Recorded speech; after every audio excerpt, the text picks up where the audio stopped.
Pool base repair. We installed Thermo Rock pre-mixed pool base last fall in our new pool. Due to the weather, we did not get the liner installed.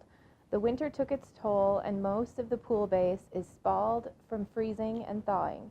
Can you recommend the best repair solution?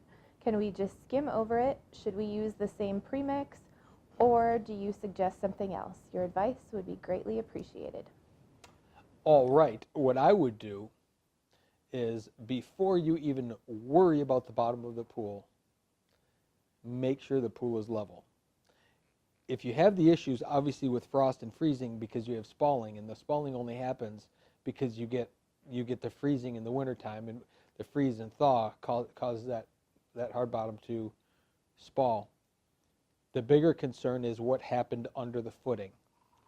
When a pool is full of water, you don't run the risk of frost getting under the footing.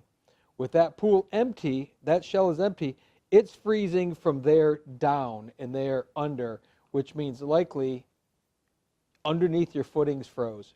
And depending on the soil, expansive and contractive, that pool could no longer be level.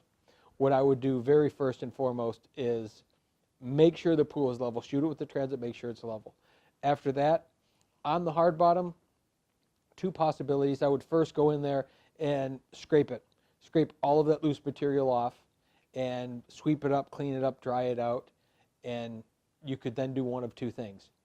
You could put a grout finish over it, which is like a sand and cement finish over the top of that vermiculite bottom. Or you could also use a mixture of vermiculite as well. What I would recommend doing is boosting the cement a little bit. Put a little bit of more Portland cement in the mix so that when you're troweling it on, you're getting a little heavier mix, because now instead of it being a 1 to 2 inch or 2 to 3 inch base, now you're only adding, for all the liner and everything else to make sense, you can only really add a 1/2 inch to 1 inch. I would beef that up a little bit with Portland, but I have done it repairing bottoms that have needed to be touched up, and you just have to make sure that you get the environment right and take your time to do it right.